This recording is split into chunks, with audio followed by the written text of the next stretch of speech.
ऋषि नारद पहुंच गए इंद्रलोक में। जब देव ऋषि नारद इंद्रलोक में पहुंचे, देव ऋषि नारद जब इंद्रलोक में पहुंचे तो वहां बहुत सारी अप्सराएं नृत्य कर रही थी। बहुत अप्सराएं नृत्य कर रही थी। एक अप्सरा देव ऋषि नारद ने देखी जिसका नाम था वपु। कौन सी अप्सरा है? नाम बोलो आप लोग। वपु। कौन सी अप्सरा है? वपु। एक वपु नाम की अप्सरा वहां एक कोने में खड़ी थी, ना नृत्य कर रही थी ना गायन कर रही थी, खड़े है, जिसके मस्तक पर त्रिपुंड लगा हुआ था।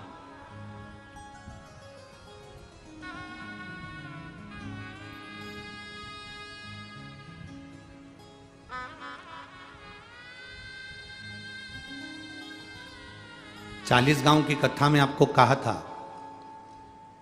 दुर्वासा ऋषि मस्तक पर त्रिपुंड धारण कर कर गए थे और नरक में घूमने के लिए गए थे। और नरक में कुंभी पाक, नरक में कुंड में उन्होंने झांक लिया था। उनके मस्तक के त्रिपुंड की थोड़ी सी राख भभूति कुंड में गिर गई थी तो नरक में बेकुंठ उत्पन्न हो गया था। वो त्रिपुंड की भभूति में इतना दम था।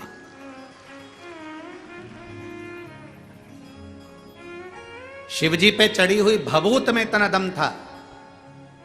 आप लोगों से निवेदन है, आप रोज भभूति नहीं लगा सकते, आप रोज त्रिपुंड नहीं लगा सकते, आप रोज भगवान का चंदन मस्तक पर नहीं लगा सकते, तो भगवान के ऊपर जो जल चढ़ता है उस जल को अपने ऊपर छीट लिया करो।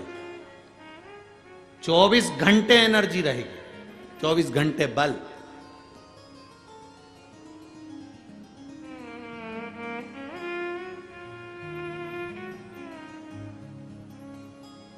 और आज इस व्यासपीठ से कहने में पीछे नहीं हटेंगे।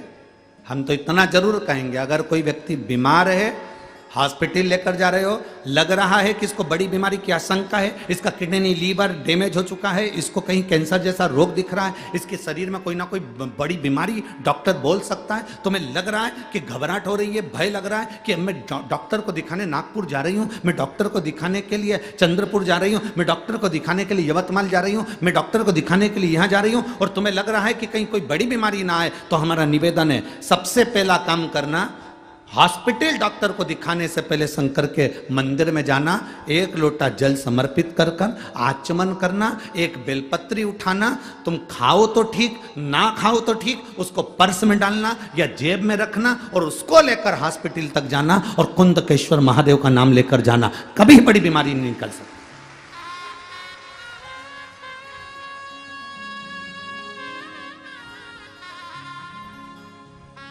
उससे मिलने से पहले, डॉक्टर से मिलने से पहले महादेव से मिलो। अकाल मृत्यु वो मरे जो काम करे चंडाल का, काल उसका क्या बिगाड़े जो भक्त हो महाकाल का। जो शिव की आराधना करता हो, शंकर से मिलकर गया हो, शिव से मिलकर।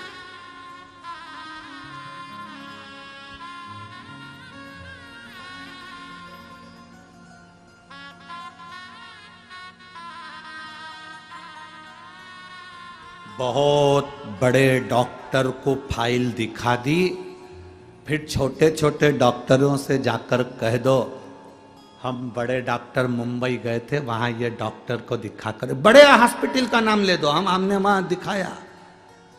फिर छोटे डॉक्टर को दिखाओ, छोटे तुम्हारे गांव के, तुम्हारे शहर के हॉस्पिटल में जाकर दिखाओ। वो फाइल देखते से ही कह देगा, अरे ये तो वहां के हॉस्पिटल की है। फिर वो करेगा, जब तुम वहाँ दिखाया है तो फिर हम थोड़ा बहुत ट्रीटमेंट देख लेते। फिर उसने थोड़ा बहुत ट्रीटमेंट दे दिया। उसी तरह हॉस्पिटल जाने से पहले तुम जब शिवालय तक चले जाते हो, शंकर के मंदिर चले जाते हो, बड़े डॉक्टर से मिल लेते हो। इससे बड़ा डॉक्टर कौन होगा? तुम ईमानदारी से बोलो, जो अपने ससुर का सिर काटकर बकरे का मुंह लगा दे। कितनी जोरदार प्लास्टिक सर्जरी है।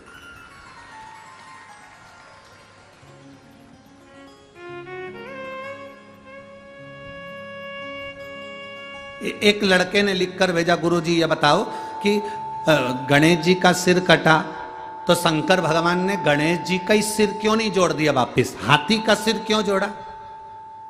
तो हमने कहा ये तो कोई भी कर लेगा, हाथ टूटा हाथ कोई भी जोड़ देगा, पर हाथ की जगह पांव तो लगा के बता।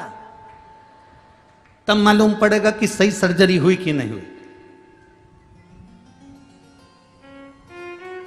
यहां से थोड़ी सी चमड़ी निकाल कर यहां लगा दी, यहां का थोड़ा सा अंग निकाल कर यहां लगा दिया, यह तो कोई भी कर सकता है।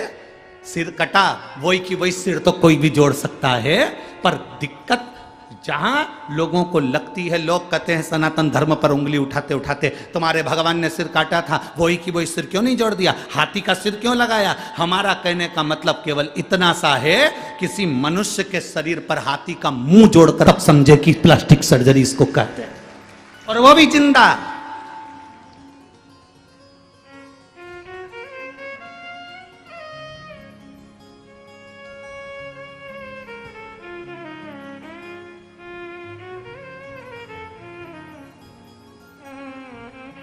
एक व्यक्ति ने हमसे कहा, गुरुजी देखो तुम्हारे सनातन धर्म में, तुम्हारे हिंदू धर्म में कितनी सारी पुराणे हैं, कितने सारे वेद हैं, कितने सारे शास्त्र हैं, कितने सारे ग्रंथ हैं, और हमारे धर्म में केवल एक, बाकी के जितने धर्म सब में एक पुस्तक, एक ग्रंथ, एक किताब है, और तुम्हारी इतनी किताब।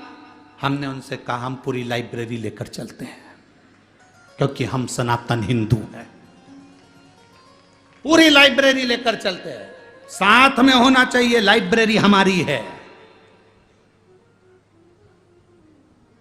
एक पुस्तक टांग कर क्या करें, लाइब्रेरी हमारी है।